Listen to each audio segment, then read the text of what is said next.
Shalom. And I'm going to start off by giving all praise, honor, and glory unto Yahweh, Bahashem, Yahushai, Bahashem, Wakakodash. Double honors to my teachers, the head apostles, and elders of Great Millstone, and salutations to you, Akim, that's out there listening, pushing for this word with truth and sincerity, and your few Akwath as well that's listening with sincerity. Alright. And today, just coming back through the spirit and power of Yahweh, Bahashem, Yahushai, and just gonna make a quick lesson on us brothers and few sisters, us in this truth, man, bearing our cross, man. Okay, bearing the indignation of the Lord. All right, because we've done a lot of folly, man. Before coming into this truth, we're in the world, man. We're in the world doing all types of shit, eating bacon, committing adultery, all type of things, man. All right, so we gotta pay for that. That's part of us bearing the indignation of the Lord, because now we came unto the grace of the Lord and we realize, yo, we fucked up hard, bro. So now, man, if the Lord's chastising me, it's for a good reason, because what? I was wrong, man, I've sinned against the Lord, man. Even coming in the truth, we still sin, right? So we have to bear the indignation of the Lord. Okay? So without further ado, I'm just gonna jump straight into it with Micah 7 and verse 9. Okay? I will bear the indignation of the Lord because I have sinned against him. Until he plead my cause and execute judgment for me, he will bring me forth as to the light, and I will behold his righteousness. So what? Micah said, I will bear the indignation of the Lord because I have sinned against him. We've sinned against the Lord, man. And there's multiple accounts within the scriptures showing you how we went off, man. The amount of times that the Lord delivered us. Judges, go read Judges, man. The amount of time the Lord give us a judge. Okay, this judge reigned for 40 years, and then as soon as he died, we went back to doing our folly, man. And we have that whole, what's the word I'm looking for? We have that whole, thing. I'm losing my words here. Yeah, we have that whole past sins that we've committed to plead for the sake, for lack of better words, to pay for. Okay, we have to pay for the sins of our youth. Right? Let's get this right quick. Lamentations 3 and verse 27. It is good for a man it is good for a man that he bear the yoke of his youth. That yoke of his youth is what? Going back to your past lives. Okay? That's that yoke of, you have to bear that, man. Because, there's no remembrance of former things. We don't know what we did, what type of abominable things that we have done to cause the Lord to have anger upon us, man. To pour his fierce anger upon us. Okay? We don't know what we did. So it's good that we bear the yoke of our youth. We have to, man. Okay? This is Jeremiah 31 and verse 19. Okay? Surely after that I was turned, I repented. And after that I was instructed, I smote upon my thigh. I was ashamed, yea, even confounded, because I did bear the reproach of my youth. See, at times when we're getting chastised, man, we realize, oh man, I'm probably catching this hell, man, because something I did in my past life. I'm speaking for myself, but I be thinking of that at times when I'm going through hell, man. I'm like, I gotta bear this because, I probably committed something in the past, and that's why the Lord's doing this to me, man. Giving me this physical ailment, okay? Because at times you would get sick out of nowhere, like, let's say, like a sore throat, the flu or something, anything. You will catch that out of nowhere, even though you're eating healthy, you're drinking water, drinking tea, this, that, the third. But some way, somehow, man, you catch a sore throat, your nose starts being stuffy, you start being sick, you start coughing, you have mucus.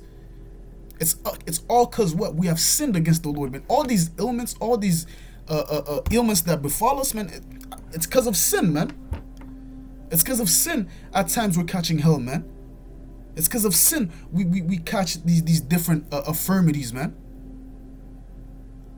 Okay, that's why it says this, man. Because I bear the reproach of my youth. I was confounded. I was ashamed. I smote upon my thigh. Okay, because the Lord requires that which is past, right? The Lord requires that which is past. This is Ecclesiasticus, Salaka, Ecclesiastes 3 and verse 15. That which hath been is now, and that which is to be hath already been. And the Most High requireth that which is past. I know a lot of times, we bring this precept out for Esau, but hey, it applies to us too. The Most High requires that which is past, man. The Most High requires that, right? Just for Esau as well as for us, requires that which is past. That's why it says, but at the same time, he's not gonna. Matter of fact, let me get this right quick. This is Jeremiah 46. Yep, and verse 28. Okay, fear thou not, or Jacob my servant, saith the Lord Yahweh Shem Yahushai, for I am with thee, for I will make a full end of all the nations whither I have driven thee, but I will not make a full end of thee, but correct thee with measure. Yet will I not leave thee wholly unpunished. You see, the Lord is correcting us with measure. That's why, like I said, I will bear the indignation of the Lord. The Lord is not going to make a complete full end of Israel, man, of us, because we're his glory. He's not going to do that. That's why it says in Isaiah, if I'm not mistaken, Isaiah 40? Let me 43. I think it's 43. Give me a second right here. Isaiah 43. Oh, so like Isaiah 43. Is it 43? Yep. That's why it says this. Isaiah 43, one of my favorite precepts. Isaiah 43 and verse 25. I, even I, am he that blotteth out thy transgressions for my own sake, and will not remember thy sins. So the Lord is doing this for his own sake. But yet he said what? He said this right here. But I will not make a full end of thee, but I will correct thee with measure. Yet will I not leave thee wholly unpunished. Okay? Because what? The Lord's going to chastise those who he loves. Just like a son, just like a father when he chastises his son. Right? But he's doing it with measure. He's not gonna, not like these other nations. You know how the Lord is gonna deal with these other nations, man? Especially Esau, Edom. He's gonna make an end of them, man. Esau, Edom, first and foremost, he's gonna be extinct. He's gonna make a full end of that nigga, man. But with us, what? He's correcting us with measure, right? Because like I read in Ecclesiastes 3 and 15, he requires that which is past. Okay? That's why it says you're not gonna wholly go unpunished, but what? You're gonna be corrected with measure. That's why we have to bear those different type of indignations, those different type of infirmities, of corrections, tribulation. We have to. Okay? Did I click on the word? Yeah, correct the measure. Let's see what it says right here. It says judgment, justice. Whoa, justice. Okay, the Lord is doing justice, because the Lord what? Is a righteous judge. He's a righteous judge. He's not respect of persons. That's why he's correcting us with measure. See, that wouldn't be balance. Okay? He has to correct us with measure. You know, little portions, you know, there and there, you catch a lower hell. You see, that's the Lord correcting you with measure. You see, judgment. I thought I would like go into the word, but act of deciding a case, place, court, seat of judgment. Matter of fact, let's go right here. Let's not really go into the word measure like that. Let's go in etymology. Okay, it says measure. See? Whoa, fire. Right here it says to exercise moderation. You see? To exercise moderation. In other words, you know, there and there. You know? There and there. Moderation. Let's go right here. Okay. Pace. Moderation. It says the avoidance of excess or extreme especially in one's behavior or political opinion. See, you're avoiding to go to the excess of extreme. So like, therefore, like, be giving that judgment all at once. That's why it says to exercise in moderation. Therefore, to exercise in measure, to exercise with like little and little. You see, there and there. That's why us in this truth, there and there we catch shell. You know, at times we'll have, a good for 2 days or 1 day we're having a good day, and then the next day, boom, hell. Either from your boss, your family, whatever. That's the Lord exercising his judgment with measure. Okay? Because the Lord requires that which is past. Okay? The sins of our youth. And this also proves what? Reincarnation. Reincarnation is indeed biblical. Right? Like it says in Ecclesiastes, is it 12? This is Ecclesiastes 12.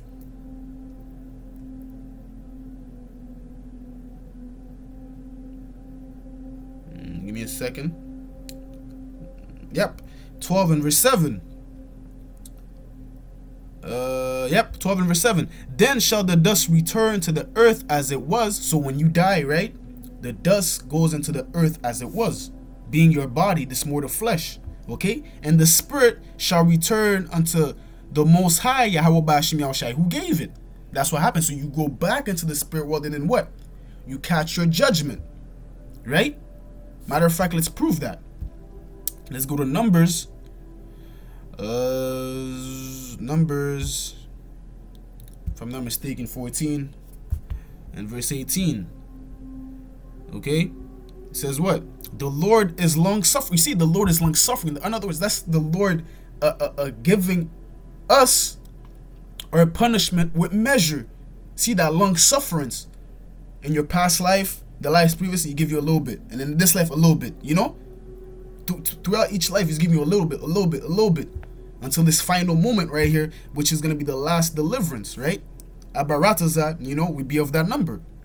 Okay, the Lord is long suffering and of great mercy, forgiving the iniquity, forgiving iniquity and transgression, and by no means clearing the guilty.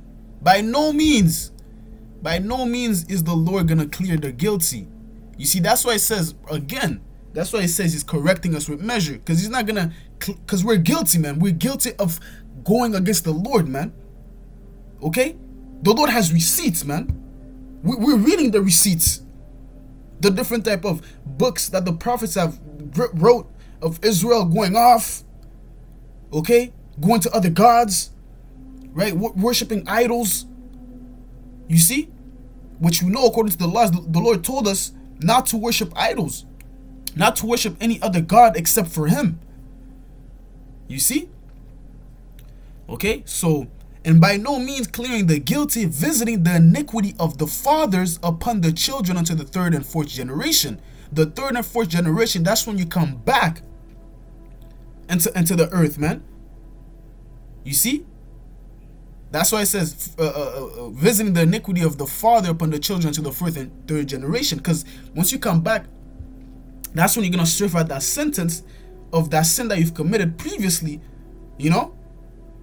That's why it says in Ecclesiastes, what the earth is the place of judgment. I saw under the sun. Okay? 3. This is Ecclesiastes 3. Yeah, verse 16. And moreover, I saw under the sun the place of judgment. What? Being the earth, that wickedness was there, and the place of righteousness, that iniquity was there. But the point I want to get from there, what? The place of judgment is under the sun, being what? The earth. That's why you come back into the fourth and third generation. You come back to your seed line. Okay, it's not a new spirit that's coming back. That's why it says the no new thing under the sun. That which has been is that which shall be. And that which, roughly paraphrasing that. Okay? That's why it says you come back into the fourth generation to serve out your sentence, to serve out the sins of your youth. Okay? Let's get this. Deuteronomy 24. Yeah, verse 16. The father shall not be put to death for the the fathers shall not be put to death for the children, neither shall the children be put to death for the fathers. Every man shall be put to death for his own sin. Salakia. You know, Satan trying to attack my throat, man. Alright? So, hey, if you're carnal, you might see this as in like, whoa, the Lord is contradicting himself. The brother just read in Numbers, right, 14 and 18, he says, he visits the iniquity of the fathers unto the children. So how come it says this here, that the father's not going to be put to death for the children's sin? This makes no sense. But you got to be spiritual to understand these things, man. This is proving reincarnation, showing you that what? Let's say, giving you a scenario, okay, the father's right, he has a son, right? The father commits a sin. The Lord's not going to chastise that son for the father's sin. But what?